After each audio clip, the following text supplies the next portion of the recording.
başarısının ardından bu arada Quartararo ve Toprak Razgatlıoğlu tabii ki. No one inside the paddock expected Yamaha's quiet Valencia test to turn into a moment that would shake the foundations of the MotoGP world. A new V4 prototype, a team desperate for reinvention, and a rider who wasn't even supposed to dominate the headlines.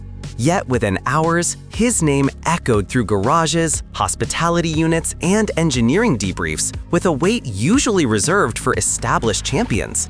Toprak Razgatlıoğlu, a rider known for defying physics, bending motorcycles to his will, and turning late braking into an art form. But MotoGP? A new Yamaha V4? That was meant to be a slow journey, a cautious adaptation, weeks of learning, months of refinement. Instead, something entirely different happened. Telemetry engineers watched the screens in disbelief. Team managers leaned closer, checking lap overlays again and again. Whispered conversations spread like wildfire. And then Valentino Rossi stepped into the picture, quietly, almost unnoticed, before delivering a statement that would send a chilling wave across the paddock. Because what he saw and what he admitted changed everything.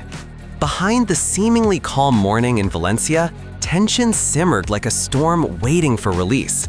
Yamaha had arrived with a mission: prove that the V4 era wasn't just another promise, but the start of their comeback. After years of being outpaced by Ducati's relentless development and Aprilia's technological surge, the team needed a breakthrough. Toprak was that gamble. At first, he approached the bike with caution, a different breathing rhythm, a different torque signature, a different way the rear tire bit into the asphalt. Mechanics watched closely, some hopeful, others fearful, as he rolled out for his first installation laps. And the opening moments were messy. He braked too hard. The torque delivery caught him off guard. The new aero package reacted sharply in fast transitions. It looked like a typical adaptation day, until the afternoon session completely flipped the narrative on its head. Because the rider who returned to the track didn't look like a beginner anymore. Lap after lap, he pushed braking markers deeper. He sliced into technical corners with a precision that forced Yamaha's technicians to double-check the data. Even the slightest throttle input corrections, usually the hardest part of learning a V4, began to look natural. Inside the garage, the reaction was silent. Not disbelief, something more complicated. And that was before Rossi shared his opinion. What he said next left Yamaha's own management unsure whether to celebrate or panic. Valentino Rossi rarely comments on new riders unless he sees something remarkable. He knows what potential looks like. He knows how raw talent reacts under stress. And he knows how quickly illusions get shattered in MotoGP. So when he was asked about Toprak's first day on the Yamaha V4, no one expected the response that followed. Rossi leaned in, glanced again at the telemetry sheets, and spoke without hesitation. Toprak isn't just adapting fast, he's forcing the bike to follow him. For the Yamaha garage, it was like hearing an oracle speak. Some engineers stiffened, others exchanged glances, realizing the weight of that sentence. Rossi wasn't comparing Toprak to new riders, he was comparing him to the rare breed who shaped eras. He mentioned Casey Stoner's aggression. He mentioned early career Marc Marquez and his impossible adaptation curve. He mentioned instincts you simply can't teach. And he wasn't exaggerating, because Toprak's data was already showing early signs of mastery: controlled rear rotation, razor-sharp trail braking, and the ability to synchronize with engine braking settings far sooner than expected. But Rossi's praise carried another layer, a political layer. If this rider was truly that good, what would it mean for Yamaha's internal structure, the current lineup, their future development direction? And Rossi hadn't even seen the second day of testing, because that was when everything truly exploded. Day 1 was impressive. Day 2 was something else entirely. Toprak didn't warm up slowly. He didn't build lap by lap. He went out and immediately began attacking the circuit with a confidence that startled the garage. The V4 platform, known for punishing riders who push too soon, began responding like it was built for him.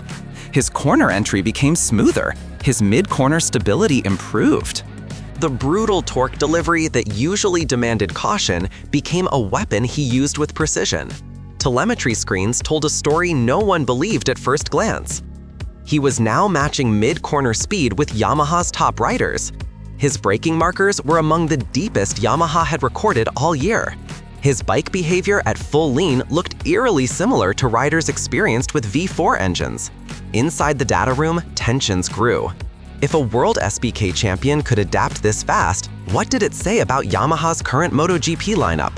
What did it mean for riders who had spent years developing the previous bike? The engineers whispered. The team managers exchanged uneasy looks. Some feared change, some embraced it. But all of them realized one thing. Toprak had entered MotoGP not to learn, but to disrupt. Yet even this breakthrough wasn't the biggest shock Yamaha would face in Valencia. A revolution is never peaceful, even inside a MotoGP garage. While Toprak improved on track, the real turbulence brewed behind closed doors. Yamaha's crew chiefs debated who would shape the development direction.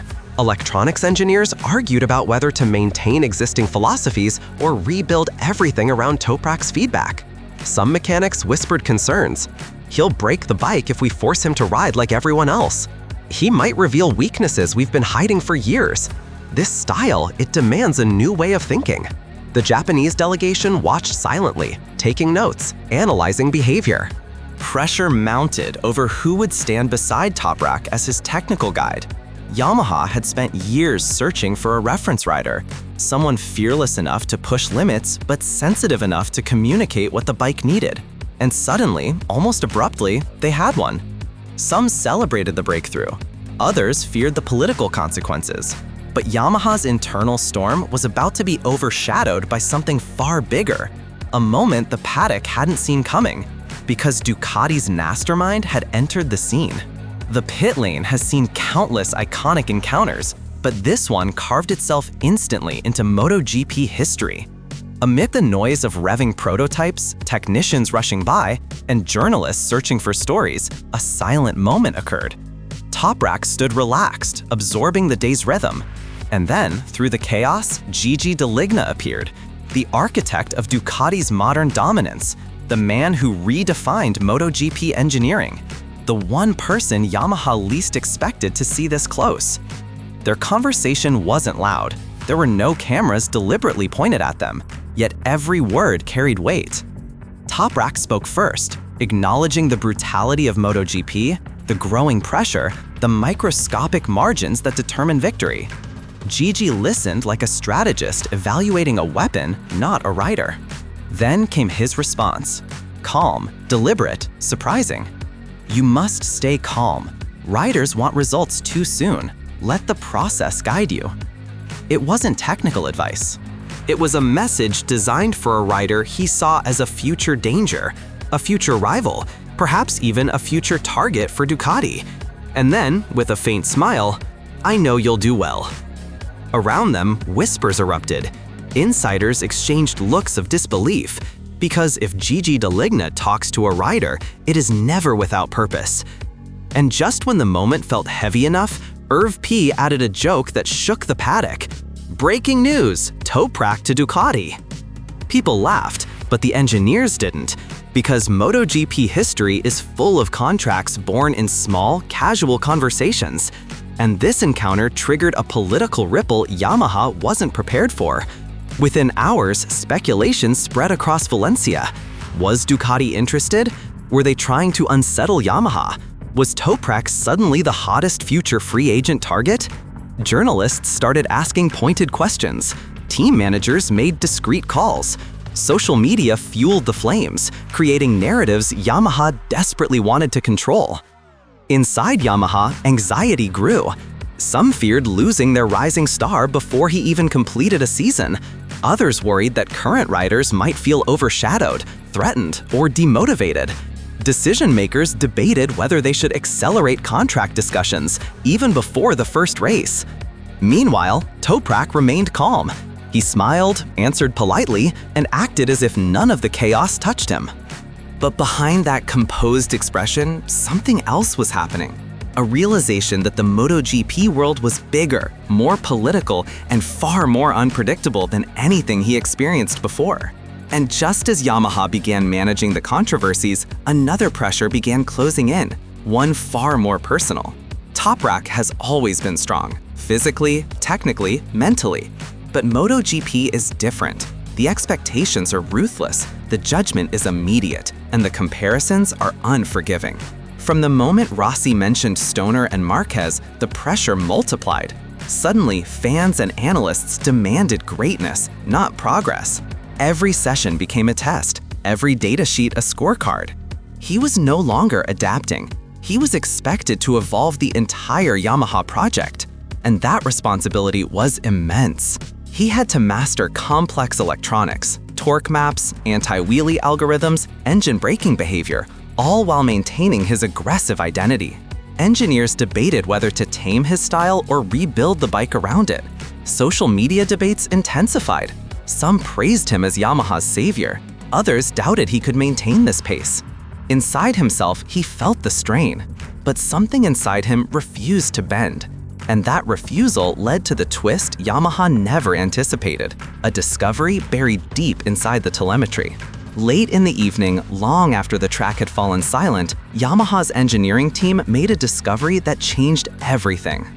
Deep inside the telemetry, they found a pattern, a braking and rotation behavior no rider had ever triggered on the prototype before. Toprak wasn't just adapting, he was unlocking a new potential in the V4 platform. His ultra-late braking didn't destabilize the bike. It corrected a weakness Yamaha had struggled with for years: entry stability under extreme load. His style, the very thing some feared, provided the blueprint Yamaha needed. This revelation spread internally like a controlled explosion. Suddenly, the Japanese engineers saw a path forward, a real evolution, a reason to believe in the project again. Rossi heard the news and simply nodded, as if he already knew. Toprak had not come to MotoGP to follow a path, he had come to carve one. And the aftermath reshaped the entire paddock. Yamaha accelerated development plans. Ducati continued watching quietly. The media kept fueling the rivalry narrative. Fans debated endlessly about what the future would bring. But the truth remained. MotoGP had just witnessed the birth of a new threat. And the question that now echoed across the paddock was simple. Is Toprak the key to Yamaha's rebirth? Or the spark that ignites a new era of MotoGP warfare? No one knows yet, but the paddock can already feel it. The storm has only just begun.